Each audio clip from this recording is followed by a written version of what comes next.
மரணத்தை எதிர்கொள்வது எப்படி என்பதிலிருந்துதான் வாழ்க்கையே தொடங்குகிறது.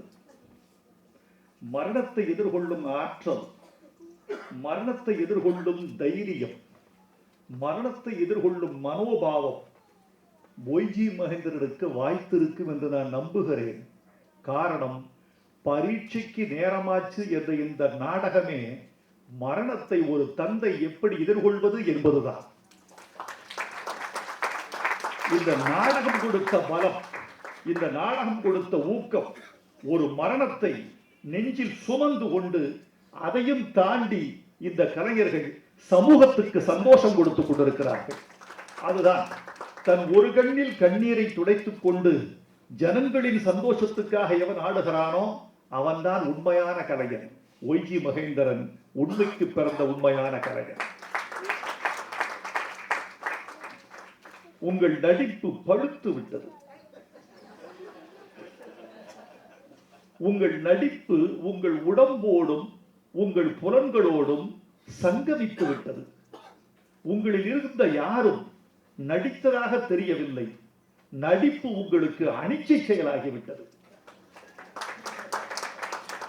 வரதக்குட்டி மாண்டு கிடக்கிறான், நீங்கள் சென்று அழுகிறீர்கள். அவன் தலையெடுத்து மடியிலே வைத்துக் கொள்கிறீர்கள். பக்கத்தில் இருக்கிற ஆட்களை பார்த்து கதறுகிறீர்கள். அப்படி கதறுகிற போது அவருடைய மொழி அழுதது கொஞ்சம், உடல் அழுதது அதிகம்.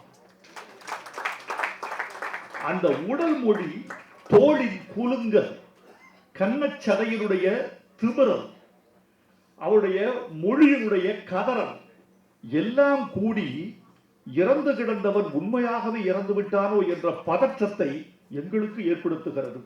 இதுதான் கலை, இதுதான் கலை. பொய்யை மெய்யாக்கு சொல்லக்கூடிய சூத்திரம் தான் கலை. அந்த கலையை நாங்கள் இங்கு பார்த்தோம். என்ன அழகா எக்ஸ்பிரஷன்! இவன் பொய் சொல்கிறான் என்பதை மொழியில் சொல்லாமல் அப்படி கையில் அடிச்சு போடாது பாருங்க. 1000 பக்கங்கள் வசனம் சொல்ல முடியாததை ஒரு பாவம் சொல்லும். அதான் விஷயம். நாடகத்திற்கும் திரைப்படத்திற்கும் என்ன வேறுபாடு தெரியுமா? ஒரு நடிகன் என்ன சொல்ல வருகிறார் என்பதை ஒரு கேமராமேன், ஒரு டைரக்டர் க்ளோஸ் அப்ல சொல்லிவிட முடியும். அது இங்க கிடையாது. அந்த வசதி இங்க கிடையாது. ஆனால் இந்த கலைஞர்கள் சாமர்த்தியசாலிகள். என்ன செய்கிறார்கள் தெரியுமா? க்ளோஸ் அப் போட வேண்டிய இடத்தில் தங்கள் வசனத்தால் இந்த சபையையே தன் முகத்தில் இருத்திக் கொள்கிறார்கள். 10 பேர் இருந்தால் யார் மீது கவனம் திரும்ப வேண்டுமோ அவர்கள் மீது மட்டும் தங்கள் பாவம் குவிவது மாதிரி இவர்கள் ஏற்படுத்திக் கொள்கிறார்கள். அற்புதம், ரொம்ப பிரமாதம். அரசியல் விமர்சனங்கள்லாம் அங்கங்க வைத்திருக்கிறீர்கள். அதில் உங்கள் குசும்பு தெரிகிறது. பாரதி சீனிவாசன் அவர்களை நான் இங்கு அழைத்தது காரணமே, கண்ணியமிக்க ஒரு பெண்ணியவாதி என்று சொன்னால் பாரதி அவர்களை சொல்ல. அந்த அம்மையார் எனக்கு ரொம்ப பிடிக்கிறது. ஏனென்றே தெரியவில்லை. அந்த அம்மையார் ஒரு கலந்துரையாடலை பேசுகிற பொழுது எவ்வளவு நாகரிகமாக பேசுகிறார்கள். கொண்ட கொள்கையை அவர்கள் உறுதியாக பேசுகிறார்கள். அதில் நமக்கு உடன்பாடு இருக்கலாம், இல்லாமல் இருக்கலாம். ஆனால் அதை அவர்கள் உண்மையாக நம்பி கண்ணியத்தின் கோடு கடவாமல் பேசுகிறார்கள். பாரதி போன்றவர்களின் அரசியல் நாகரிகம் தமிழ்நாட்டுக்கு வந்தால் தமிழ்நாட்டு நாகரிகமே கொஞ்சம் உயர்வடையும் என்று நான் நிச்சயமாக நினைக்கிறேன். யாரையும் அந்த அம்மையார் காயப்படுத்துவதில்லை. அந்த அம்மையாருக்கு சொன்னார், நான் அமர்ந்தவுடன் சொன்னேன், உங்களுக்கு தேவையானதை எல்லாம் கொத்திக் கொள்கிறீர்களே, அது எப்படி சரியாக? ஒரு லஞ்சம் வாங்குகிற ஒரு பாத்திரம் வருகிறது. ஒரு காலத்தில் லஞ்சம் வாங்குவதென்றால் அது குற்ற உணர்ச்சியாக இருந்தது. உடம்பு நடுங்கும், கைகள் உதறும். அப்படியெல்லாம் ஒன்றுமில்லை, இது வாழ்வின் ஒரு கூறு என்பது மாதிரி அவர் நடந்து கொள்கிறார் என்று கண்டுபிடித்தார். நான் ஒரு கவிதை எழுதினேன். முன்பெல்லாம் பிரசவத்தில் தலைதான் முதலில் வரும். தாய்மார்கள் சொல்வார்கள், தலை வெளியே வந்தால்தான் நல்ல பிரசவம், ஈஸியா வெளியே வந்துடும். முன்பெல்லாம் தலைதான் வெளியில் வரும், தாய்மார்கள் சொல்வார்கள். இப்போதெல்லாம் கைதான் முதலில் வரும், காசு தந்தால் மிச்சம் வரும். இப்படி நிலைமை மாறி இருக்கிறது. அந்த அவரை அழகாக கண்டுபிடித்து சொன்னார்கள். மகேந்திரன் அவர்களை, உங்களுக்கு தனிப்பட்ட ஒரு பாராட்டு என்னவென்றால், நீங்களும் நானும் ஒரு வகையில் ஒரே பள்ளியில் படித்தவர்கள், நடிகர் திலகத்தின் மகா ரசிகர்கள். நடிகர் திலகத்தை பற்றி பேசிக் கொண்டிருக்க வேண்டும் என்றால் மகேந்திரோடு பேச வேண்டும்.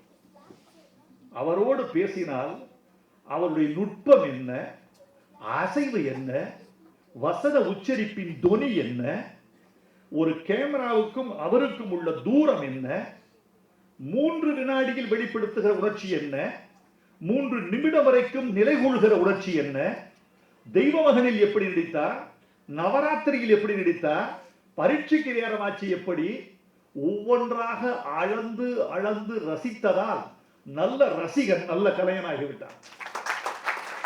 இதுதான் உண்மை. எவர் ஒருவர் ரசிக்கிறானோ அவர் நல்ல கலைஞராவார். அப்படிப்பட்ட கலைஞராக ஆகியிருக்கிறார். அப்படியே பழுத்து இவர்கள் எல்லாம் நடித்தது மாதிரியே தெரியவில்லை. ஒரு நாடகத்தை தொடர்ந்து நடிப்பது எவ்வளவு துன்பமான காரியம் தெரியுமா தோழர்களே? அது மாதிரி துன்பம் கிடையாது.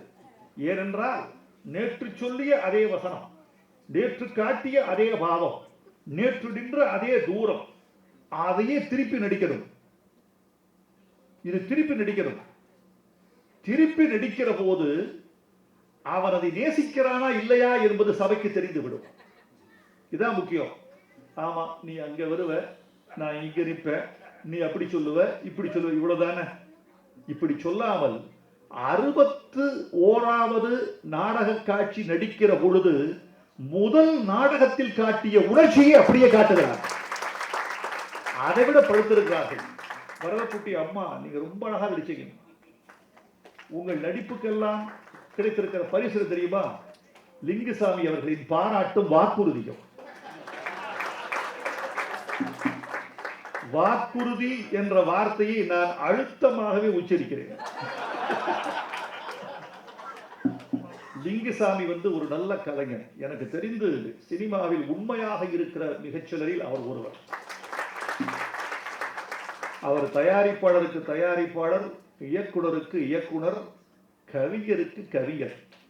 அவர்கள் அழகான ஹைக்கூ கவிதைகள் எழுதி கொண்டிருக்கிறார். நான் பார்த்து வியந்து போயிருக்கிறேன். இயக்குனர்கள் இலக்கியத்தில் ஈடுபாடு கொண்டிருந்தால் அவர்களுடைய படைப்பு எந்த உயரத்தில் இருக்கும் என்பதை நான் பார்த்திருக்கிறேன். இலக்கிய ஈடுபாடு உள்ளவன் தன் காட்சியில் சுகம் வைக்கிறான், சோபிதம் காட்டுகிறான். சீனராமசாமிக்கு என்ன தெரியுமா இருப்பது? அந்த ஒரு பெரிய படைப்பாளி. இந்த படைப்பை அங்க காட்டுகிறார்கள். அவர்கள் புத்திசாலிகள். படைப்பு எழுத்தில் இருந்தால் 1000 பேரை தான் சாரும், அது படத்தில் இருந்தால் 10 கோடி மக்களை சாரும் என்று தெரிந்து வைத்திருக்கிறார்கள். தெரிந்து வைத்தனால் இடம்பெயர்ந்திருக்கிறார்கள். I can describe her beauty in words. ஒருத்தர் சொன்னான். என்ன சொன்னான்னா, அவன் ஒரு வயலின் கலைஞன், ஒரு அழகியை காதலித்தான். காதலித்த போது சொன்னான், இவளை பற்றி ஒரு கவிதை எழுதி காட்டேன். அவன் சொன்னான், எனக்கு கவிதை எழுத தெரியாது, ஆனால் I can't describe her beauty in words, but I can play it on a violin. என்னால் ஒரு வயலின் கொடுங்கள் வாசித்து காட்ட முடியும் அவள் அழகு என்னன்னு. இவர்கள் இலக்கியத்தில் இருந்து காட்சி படிமத்துக்கு மாறிவிட்டார்கள். லிங்குசாமி, சீனராமசாமி எல்லாம் வெற்றி பெறுவார்கள். பாண்டியராஜன் அவர்கள் 5 நிமிடம் பேசினாலும் ஒரு 50 நிமிடம் யோசிப்பது மாதிரி பேசக்கூடிய ஆற்றல் நம்முடைய பாண்டியராஜனுக்கு உண்டு. இவர்களெல்லாம் அழைத்தேன். பாண்டியராஜன் எவ்வளவு பெரிய இலக்கியவாதின்னு எனக்கு தெரியும். நான் ஒருவன் படைக்கிறேன். இப்ப ஒய்ஜி மகேந்திரன் என்ன தெரியுமா, இப்ப தெரியுமா மகிழ்ச்சி இருக்கு தெரியுமா? இந்த பாராட்டு விழா என்ன தெரியுமா? இந்த பாராட்டு விழா நம்ம பாராட்டித்தான நாடக அவர்களுக்கு அல்ல. இந்த பாராட்டு விழா என்பது எதை குறிக்கிறது என்று சொன்னால், அடடே, படைக்கிற போது நான் எதை எதை ரசித்தேனோ அதை இவர்களும் புரிந்து கொண்டார்களே என்பதுதான் அந்த பாராட்டு விழா. வேற ஒன்றுமே இல்லை. எங்கள் வலியை புரிந்து கொண்டீர்களே, எங்கள் சூட்சுமத்தை அறிந்து கொண்டீர்களே, எங்கள் ரசனைக்கு பக்கத்தில் வந்து விட்டீர்களே, நான் எதையெல்லாம் ரசித்தேனோ அதை நீங்களும் ரசித்து விடுகிறீர்களே, வாருங்கள், நீங்களும் நாங்களும் ஒரு ஜாதி என்று உணர்ந்து கொள்வதற்குத்தான் இந்த பாராட்டு விழா. என் சிறுகதைகள் வருகிறது குமுதத்தில். திங்கட்கிழமை காலையில் ஒரு 1/2 நாள் அதற்கு செலவழித்து விடுகிறேன். அரை நாள் தொலைபேசிக்கு நீ யார் பேசாலும் கொடுத்துருப்பான், எனக்கு தடுக்க அலுவலகத்தில் சொல்லுவேன் என் தொலைபேசி. அதுல பாண்டியராஜன் பேசுகிற போது ஆச்சரியப்படுகிறேன். எழுதுகிற பொழுது நான் எங்கெல்லாம் கரைந்தேனோ, எங்கெல்லாம் என் நெஞ்சு நிகழ்ந்ததோ, எங்கெல்லாம் என் மொழியை நானே பாராட்டி கொண்டேனோ, எந்தெந்த சொற்களில் நான் அமிழ்ந்து போனேனோ, அந்த அடிக்கோடு இட்ட அந்த வாசகங்களை இந்த மனிதனும் சுட்டி காட்டுகிற போது இவன் நடிகனா படைப்பாளனா என்ற சந்தேகம் எனக்கு வந்து விடுகிறது. இதைத்தான் ஒய்ஜிபி நம்ம செய்து கொண்டிருக்கிறோம். நீங்கள் என்ன நுட்பத்தை வைத்திருக்கிறீர்கள், அந்த நுட்பத்தை என்ன அழகாக நாங்கள் புரிந்து கொண்டோம் என்பதுதான். இதுல இந்த நாடகத்தில் ரொம்ப நுட்பமான ஒரு விஷயம் இருக்குது. இந்த அம்மையார் அவன் தன் மகன் அல்ல என்று புரிந்து கொண்ட காட்சி, அதுதான் இந்த நாடகத்தினுடைய ஒட்டுமொத்தமான சாவி. அது இல்லைன்னா அந்த நாடகமே இல்லை. அந்த நாடகத்தில் அவ்வளவு அழகா நம்ம புரிஞ்சிருக்காங்க. ரஷ்ய கதை ஒன்று உண்டு, இதை சொல்ல இது தொடர்புடையது. ஒரு தாய் பார்வையற்றவள், மகன் ராணுவத்தில் சேர்ந்து விட்டான், சேர்ந்தவன் செத்து போனான். அவனை போலவே உடல் கொண்ட ஒருவன் கொஞ்சம் நசுங்கி போற முகத்தோடு அந்த தாய் வீட்டுக்கு வருகிறான். அவள் அதை தாழ மாட்டாளே என்று கொஞ்ச நாள் மகனாக நடிப்பதற்கு வருகிறான்.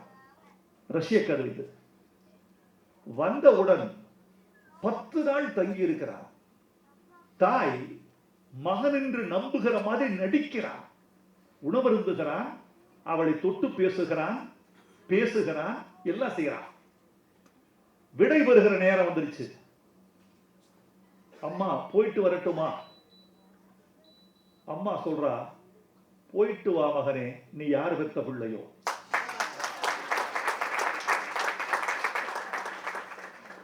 அவன் நடுங்கி காலில் விழுந்து, எப்படிமா கண்டுபிடிச்ச? நீ ஷூ கழட்டி வைக்கும் போது உன் சாக்ஸ் வாசனையிலே தெரியும்டா நீ என் மகன் இல்லைன்னு. பெத்தவளுக்கு தெரியாதா? தாய்ப்பால் கொடுத்தவளுக்கு அந்த சனம் அற்புதம்.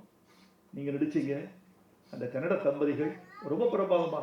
நீங்க டான்ஸ் ஆடும் போது நான் அசந்து போயிட்டேன். எங்கள் மீது நம்பிக்கையா உங்கள் மீது நம்பிக்கையா இது?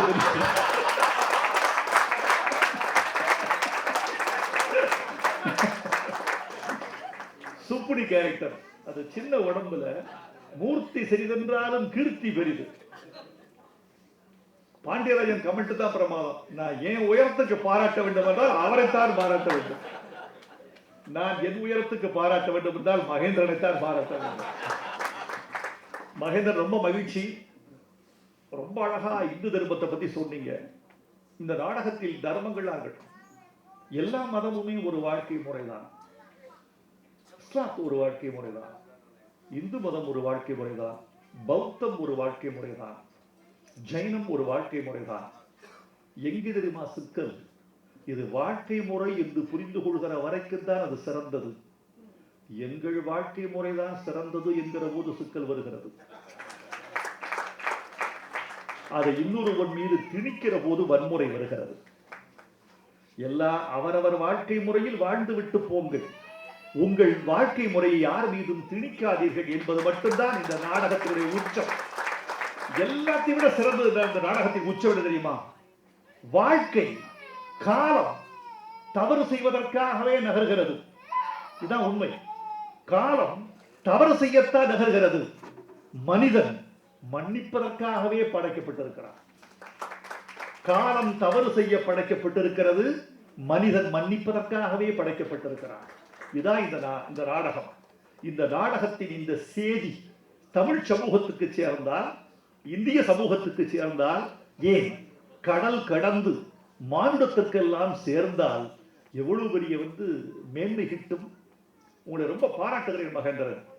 டோக்கியோ நண்பர் ஒரு செய்தி சொன்னார், நீங்கள் மட்டும் வாருங்கள், நாடகத்திற்கு தலைமை தாங்க என்று அழைத்தோம், வந்தால் எங்கள் குழு வர வேண்டும் என்று சொன்னார். பஞ்சபாண்டவர்களில் தர்மன் ஒரு பூனைக்குட்டி வளர்த்து வந்திருந்தார். பஞ்சபாண்டவர்களில் தர்மன் பூனைக்குட்டி. அதன் பிறகு அவருக்கு சொர்க்கம் கிடைத்தது. சொர்க்கத்திலிருந்து அழைப்பு வந்தது, நீ சொர்க்கத்துக்கு வான்னு. பூனைக்குட்டியோட சொர்க்கத்துக்கு போனாரு. பூனைக்குட்டி கையில் வச்சுக்கிட்டு சொர்க்கத்துக்கு போனாரு. சொர்க்கத்தின் கதவு தட்டப்பட்டது, திறந்தது. திறந்தவுடன் தர்மா நீ மட்டும் வா. அது என்ன பூனைக்குட்டி? தர்மர் சொன்னான், பூனைக்குட்டிக்கும் சேர்த்து சொர்க்கத்தில் இடமில்லை என்றால் நான் பூமிக்கே திரும்பி விடுவேன். தர்மன் பூனைக்குட்டி சொர்க்கத்துக்கு அழைத்து போனான். ஓஜி மகேந்திரன் தன் குழுவையே டோக்கியோவுக்கு அழைத்து போனான். இந்த மனிதாபிமானமும் இந்த அன்பும் மனிதநேசமும் சக மனிதர்களை மதிக்கிற பாங்கும் தான் நம்மை மேன்மை செய்கிறது. கலை ஒரு துணை பொருள். கலையின்பால் வழிகிற மனித நேசம்தான் முதற் பொருள்.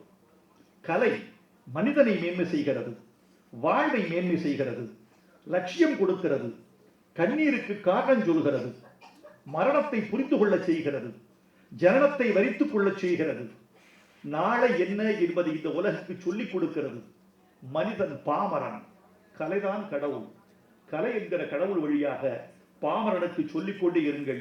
சினிமாவில் வந்து ஒரே இப்போ ஸ்டேஜுங்கிறது ஒரு ஆக்சிஸ் இப்படி தான் ஒரே ஸ்டேஜில் அப்படி இருக்குது. நம்ம சினிமாங்கிறப்போ ஷார்ட் வந்து லெஃப்ட்டு ரைட் இப்படி வந்து சஜஷன் ஷார்ட்டு கட் பண்ணி க்ளோஸ் அப்படி நிறைய போவோம். ஒரே ஆங்கிளில் இப்படி உட்கார வச்சுட்டு ஒரு ஸ்டேஜில் ஒரே பேக்ட்ராப்பில் ஒரே ஒரு ஸ்க்ரீன் ஓடி இப்படிலாம் வந்துச்சு. இவ்வளவு எந்த லொக்கேஷன் சேஞ்சு கிடையாது. ஒரே இடத்துல இப்படி ஒரு ட்ராமாவை எத்தனை வருஷத்துக்கு முன்னாடி நிகழ்ந்த ஒரு படத்தை இப்போ நம்ம கண்ணுக்கு முன்னாடி இவ்வளவு சுறுசுறுப்பாக இவ்வளவு அற்புதமாக நிகழ்த்த முடியுமாங்கிறது மிகப்பெரிய ஆச்சரியமாக இருந்துச்சு. நான் உண்மையிலே ரொம்ப என்ஜாய் பண்ணேன். நாடகம் நான் அதிகமாக பார்த்ததில்லை. ஊரில் எப்பயோ சின்ன வயசில் இலக்கியவசர நாடகம் பார்த்தது. அதுக்கு பிறகு வந்து பார்த்தா வந்ததுக்கு சினிமா தான், மொத்தமாக சினிமாவுக்காகவே சினிமா சுற்றிட்டு இருப்போம். நாடகம் வந்து உட்காந்து பார்த்துட்டு ஆரம்பிச்சு கேரக்டர்ஸ் செலெக்ஷன் எல்லாமே அந்த பீமாராவ் இப்படி காட்டும்போது அப்படி கையை பிடிச்சி இப்படி நாயகன் ஞாபகம் வந்துச்சு. அந்த சின்ன வயசில் வந்து அந்த மாண்டே ஷாட்டில் வந்து ஒரு ஷாட் வரும். அந்த பொண்ணு கையை பிடிச்சி இந்த வயசில் இங்கே வந்தீங்களான்னு கேட்டப்போ கமல் கொஞ்சம் இறக்கி இப்படி காட்டுவார் அந்த நாயகனில். அது மாதிரி அந்த அந்த பின்னிட்டாங்க அந்த பீமாராவ் நடித்த அவங்களும். அதே மாதிரி அவங்க அப்பா அம்மா ரொம்ப இயல்பாக இருந்தாங்க. எங்கேயோ பக்கத்தில் ரொம்ப அடிக்கடி ஒரு ஆஃபீஸ் ஸ்டாஃப் மாதிரி அவர் அடிக்கடி பார்த்த மாதிரியே இருக்கார். அந்த முகம் எங்கேயோ உங்களை பார்த்துருக்கானான்னு சொல்லி கேட்குற அளவுக்கு இருந்துச்சு. அதே மாதிரி அந்த அம்மாவும் கன்னடம் பேசுகிற அந்த அம்மாவும் ரொம்ப நல்லா பண்ணாங்க. அது சின்ன சின்ன ஆக்டிவிட்டீஸ் கூட ரொம்ப நல்லா இருந்துச்சு. அவங்க 2 பேருக்குள்ளே உள்ள இது ஹஸ்பண்ட் ஒய்ஃப் மாதிரியே தெரிஞ்சுது அந்தளவுக்கு. அதே மாதிரி மாமியாக நடித்தவங்க உண்மையிலே பிச்சுட்டாங்க, ரொம்ப அற்புதமாக இருந்துச்சு. சிவாஜி சாரை வந்து யாரோ பேசும்போது கரெக்டாக சொன்னாங்க. அவங்கள வந்து அவங்க வந்து இன்ஸ்பிரேஷனாக தான் எடுத்துக்கிட்டாங்க. சிவாஜி சார் எங்கேயுமே நமக்கு தெரியல. அந்த அந்த வந்து அப்படி ஒரு அற்புதமான நம்ம நார்மலாக அப்படி பண்ணிகிட்டே இருந்துட்டு அந்த பையனுடைய அந்த வெஞ்சன்ஸ் வரும்போது மட்டும் ஒரு எமோஷன் ஆகி அப்படி பண்ணும்போதெல்லாம் அப்படி வந்து அற்புதமாக இருந்துச்சு. மியூசிக்கும் சரி, அந்த லைட்டிங்கு இந்த இடத்துக்குள்ளே எவ்வளோ தூரத்துக்கு பண்ண முடியும், சின்ன தவறு கூட இல்லாமல் 61 முறை பண்ணாலும் எத்தனை முறை பண்ணாலும் ஸ்டேஜுங்கிறப்ப கண்டிப்பாக சின்ன சின்ன தவறுகள் நடக்கும். அதில் துளி கூட இல்லை. அதே மாதிரி ஆஃபீஸ் கிரியேட் பண்ண விதம் இம்மிடியேட்டாக வந்து அங்கே ஒரு இது, இங்கே ஒண்டி லைட்டிங்கு, இங்கே உட்காந்துருக்காரு, எல்லாமே டைலாக் டோட்டலாக கனெக்ஷன் வைஸாக ஒரு நல்ல டைலாக் ஒன்று. ரொம்ப அந்த அந்த கன்னடம் பேசிட்டு இருக்கப்போ மயிலாப்பூரில் எடியூரப்பா வந்து இறங்கின மாதிரி இருக்குன்னு சொல்லி அந்த டைலாக்கு டோட்டலாகவே ரொம்ப நல்லா இருந்துச்சு. ஒரு டைலாக் வந்து மனமாற்றத்துக்கு ரொம்ப அற்புதமான ஒரு டைலாக்கு. குத்த போகிறப்போ வந்து ஒரு டைலாக் வந்து த்ரோ பண்ணினாங்க, ரொம்ப அற்புதமான டைலாக்கு. அப்போ உங்களுக்கு கை வலிச்சிருக்கும்ல என்ன அடிச்சப்பன்னு சொல்லி அந்த பையன் சொன்ன அந்த டைலாக் அந்த இடத்துல த்ரோ ஆனது வந்து அவ்வளோ அற்புதமாக ஒரு கனெக்ட் ஆச்சு. ஒரு டயத்துக்கு பிறகு என்ன தோணுச்சுன்னா, இந்த பையன் தானா அந்த பையன் சொல்கிறப்போ அப்படியே கொண்டு வந்து இப்படி சேம் அந்த என்னடா இப்படி கொண்டு நிறுத்திட்டாங்களே அதான் ட்விஸ்டா அப்படி தோணுச்சு. ஆனால் அதை மறக்கடிக்கிற மாதிரியான அடுத்தடுத்து வர்ற வசனங்கள் மூலமாக ஃபைனலாக இந்த மொத்த ட்ராமாவுக்குமான ஒரு அற்புதமான டயலாக் மூலமாக அப்படியே நம்மளை அப்படியே வேற ஒரு கட்டத்துக்கு இழுத்துட்டு போயிடுச்சு. ரொம்ப அற்புதம். எல்லாருடைய பெர்ஃபார்மன்ஸும் ரொம்ப இயல்பாக ரொம்ப அழகாக இருந்துச்சு. இன்னும் இங்கே நான் வந்து பல மேடைகளில் வைரமுத்து சார் பேசி கேட்குறதுக்காகவே காமராஜர் ரங்கத்தில் எந்த விழா நடந்தாலும் அந்த விழாவுக்கு நான் போயிடுவோம். அது 11 மணி வரைக்கும் கூட போகும். அவருடைய புஸ்தக வெளியீட்டு விழா வந்து ஆரம்பித்து எல்லாருமே நான் ரசிகனாக உட்காந்து அங்கே பார்த்துருக்கேன். மிகப்பெரிய ரசிகன் நான் அவருக்கு. நான் சொல்லுவேன் கவிஞர்களின் ரஜினிகாந்த் சொல்லுவேன். வர அந்த விழா முடித்து நாங்கள் வந்து டயர்டாகி அந்த யாராவது ஒரு வண்டி நாச சார் மாதிரி யாராவது ஒருத்தர் எங்களை பார்த்துட்டு என்ன இங்கே நிற்கிறீங்கன்னு சொல்லிட்டு கூப்பிட்டு ஏற்றிட்டு போவாங்க. அந்த மாதிரி பல மேடைகளில் அவர் மேடைகளில் ரசிச்சிருக்கேன் நான். ஒய்ஜி மகேந்திரன் சார் வந்து அவங்கெல்லாம் எப்பயாவது ஒரு ஃபோன் பண்ணுவாங்க. எனக்கெல்லாம் பதட்டமாக இருக்கும். என்னடா இவங்கெல்லாம் கேட்கணுமாங்கிற மாதிரி இருக்கும்.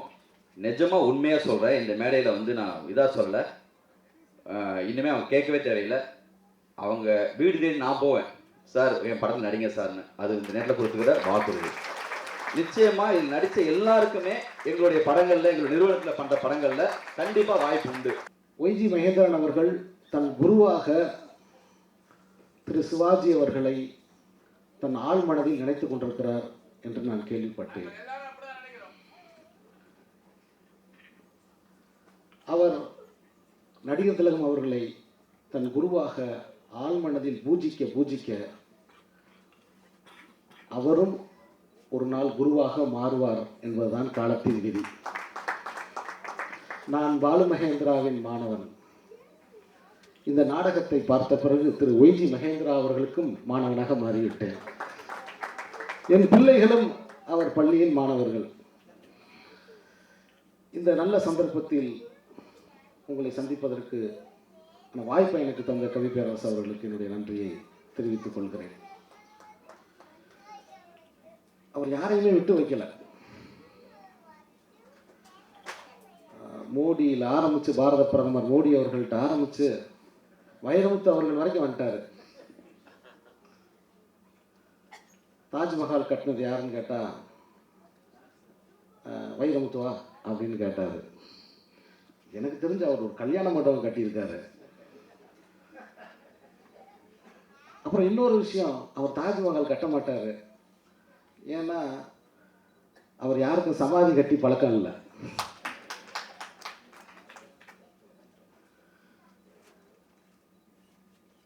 அவ்வளவு அங்கத நாடகத்தில் வந்து அவ்வளவு அங்கதம், அவ்வளவு நையாண்டி அவருடைய நடிப்பில். ஒரு கலைஞர் சொன்னால் நாடு கேட்க வேண்டும். கலைஞர்கள் சொல்வதை நாடு கேட்க வேண்டும். கலைஞர்கள் இடித்துரைப்பதை நாடு கவனமாக கேட்க வேண்டும். அப்படி கேட்கிற நாடுதான் ஜனநாயக பூர்வமான நாடு.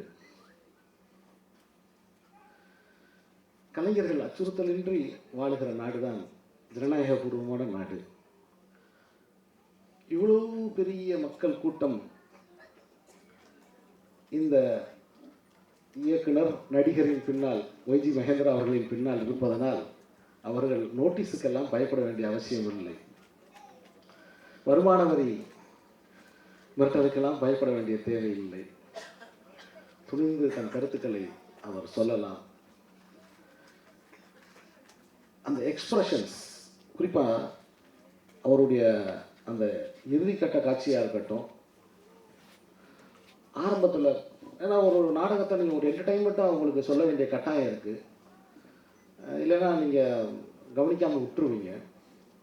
அது ரெண்டையும் பேலன்ஸ் பண்ணி போகிற இடம் இருக்குது பார்த்தீங்களா, அதுதான் ரொம்ப ஒரு நடிப்பில் ரொம்ப சிக்கலான இடம். ஏன்னா அவரே ஹாஸ்யமும் பண்ணுறார், அவரே காமெடியும் பண்ணுறார், அவரே ரொம்ப நிஜமாக தத்துரூபமாக உணர்ச்சியை வந்து தன் ஆன்மாவில் இருந்து அவர் வெளிப்படுத்துகிறார். அவர் தாடையெல்லாம் சிவக்கிறத நான் கீழே இருந்து பார்த்தேன்.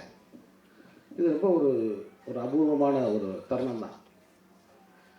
அப்புறம் ஆனந்தின் அம்மாவாக நடித்த அந்த ஆனந்தி அம்மா, என்ன பிரமாதமான நடிப்புங்க அது.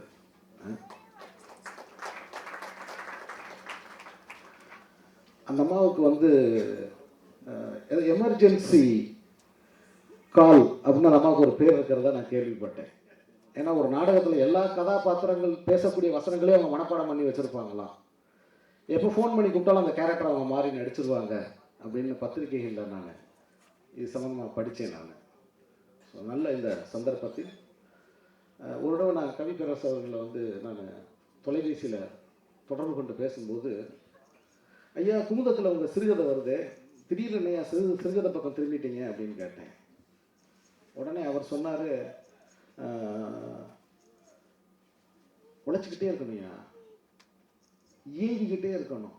ஒரு கரெக்டாக சொன்ன வார்த்தை தான், இயங்கிக்கிட்டே இருக்கணும், இறுதி மூச்சு இருக்கிற வரைக்கும் இயங்கிக்கிட்டே இருக்கணும். 7000 பாட்டு எழுதினவர், 36 புஸ்தகம் போட்டவர், இப்பவும் சொல்றாரு இயங்கிக்கிட்டே இருக்கணும்ன்றார். இது இதுதான் கலை மனம். இவர்கள்தான் கலைஞர்கள். கலைஞர்களுக்கு ஓய்வே கிடையாது. இனியும் திரு ஒய்ஜி மகேந்திரன் அவர்களை நாடகத்தில் மட்டும் விட்டு வைக்கவும் கூடாது.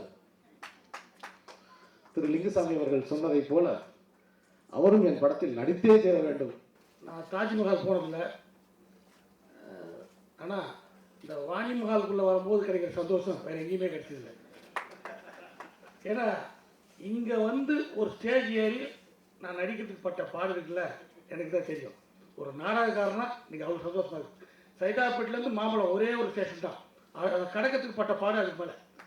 இவங்க இத்தனை வருஷமாக இந்த கலையை நம்பியிருக்காருன்னா ஒய்ஜி மகேந்திரனுக்கு சினிமா உலகில் கலை சேர்ந்த அத்தனை பேரும் நன்றி சொல்லணும்.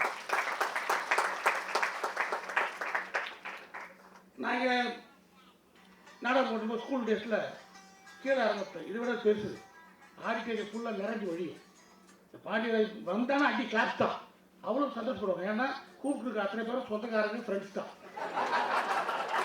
ஏன்னா அப்போல்லாம் டிக்கெட் வாங்க வர மாட்டாங்க, எங்ககிட்ட டிக்கெட் கொடுத்துருவாங்க. நடிக்கிறியா இதை வித்துரு, யார்கிட்ட கொடுத்தாலும் எனக்கு 5 கூட 6 கொடுவாங்க, காசு கொடுக்க மாட்டாங்க. அப்படிதான் இங்கே வந்து அந்த எனர்ஜி. அதுக்கப்புறம் மேக்கப் போட்டுவேன். மேக்கப் போட்டு அதை அழைக்கும் போது கொஞ்சம் எங்கேயாவது தெரிகிற மாதிரியே விட்டுட்டு தான் போவேன். ஸ்கூலுக்கு போனால் அதை யாராவது கேட்கணும், இது என்னங்க கலர், மேக்கப் நேற்று ட்ராமாவில் அப்படி கேட்கலாம். நீங்கள் தூக்கம் போச்சு. அதுவும் நான் கோஆர்டினேஷனில் பொண்ணு ஒன்று கடிச்சு வச்சுக்கேன், தம்பி போங்க. அந்த உற்சாகத்தை கொடுத்த இந்த நாடகம் மேலே இன்றைக்கி வந்து நான் கனடா போயிருந்தேன், டொரண்டோக்கு உண்மையிலேயே போனேன். டொரண்டோ கனடாவில் விட்றா பாடி இருக்கு. அங்கே ஒரு ஹோட்டலு, ஒரு தமிழர் ஹோட்டல் பாபுன்னு ஒரு வச்சுருக்காரு. அங்கே சாப்பிட முடியாது, வாங்கிட்டு தான் போகலாம். 150 ஐட்டம் வச்சுருக்காங்க தமிழர் உணவு, இட்லியிலேருந்து சாம்பார், சட்னி, அதுக்கு எல்லாம். அவர் கூப்பிட்டு கேட்டார், பாண்டியராஜன் உங்களுக்கு எது பிடிச்சிருக்கு, இதெல்லாம் கொடுங்க, உங்கள் நம்பிக்கை பிடிச்சிது.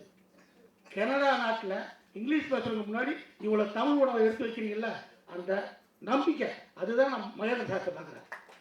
சினிமா மாறிடுச்சு, ட்ரெண்டு மாறிடுச்சு, என்னென்னமோ வந்துடுச்சு. ஆனால் சினிமாவாக எடுக்கப்பட்ட ஒரு நாடகத்தை மறுபடியும் நாடகமாக போட்டு ஜெயிக்கிறீங்கல்ல, உங்கள் நம்பிக்கை வேறு.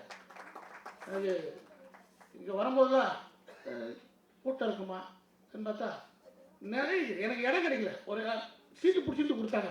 இதுதான் நாடகத்துக்கு கொடுக்குற நீங்கள் மரியாதை. ஏன்னா நாடக கலைஞருக்குன்னா அந்த கை தட்டுறீங்கல்ல, அதுதான். இங்கே எல்லாரையும் தனித்தனியாக பாராட்டுனா டைம் ஆகும். குறிப்பாக ஆமாம் நிச்சுவா சுப்பினி, ஏன்னா என் லெவலுக்கு நான் அவரை தான் பாராட்டேன். அவர் என்ன உற்சாகம், என்ன மிரட்டல். உருவம் ஒரு பொருட்கள்ல நடிப்பு தான் இன்னைக்கு நிரூபிக்கிறேன். அவரை பாராட்ட எல்லாரையும் பாராட்ட மாதிரி. நாடகத்தில் லிங்கசாமி சொன்ன மாதிரி ஒரு டைலாக் வருது, எனக்கு வலிக்கல அப்பாவுக்கு வலிக்கு போகுது.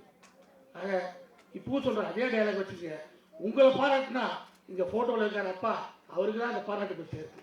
எவ்வளோ பெரிய ஒரு குடும்பம், ஒரு கல்வியாளர் குடும்பம். இன்றைக்கி எங்கள் பசங்களாம் படிச்சிருக்காங்கன்னு சொன்னால் இன்றைக்கி மிஸ்டர் இப்படி தான் சொல்லணும். 3 பசங்க படிச்சிருக்காங்க. எங்கள் குடும்பத்தையும் படிப்பாளி குடும்பம் ஆக்கி காமிச்சா உங்களுக்கு நன்றி. இந்த விழாவுக்கு கவி பேரரசு அவர் கூப்பிட்டாங்க. சாதாரணமாக அவர் பேச மாட்டார், சாதாரணமாக கூப்பிட மாட்டார், கூப்பிட வேண்டிய இடத்துல விட்டுற மாட்டார். அது ரொம்ப முக்கியம். அவர் இசைகளை படிக்கலாம், சொல்கிறது புதுசாக, அதை நிறைய யோசிக்கிறேன். நம்ம சொல்கிற கருத்து புதுசாக, இதை சொல்லலாமா அதை விட அதிகமாக யோசிக்கிறேன். அப்படிப்பட்ட ஒரு சிந்தனையாளர், வெற்றியாளர், தமிழகமே இல்லை உலக தமிழர்கள் அத்தனை பேரும் இந்த நாடகத்தை பாராட்டியிருக்காங்க. நன்றி.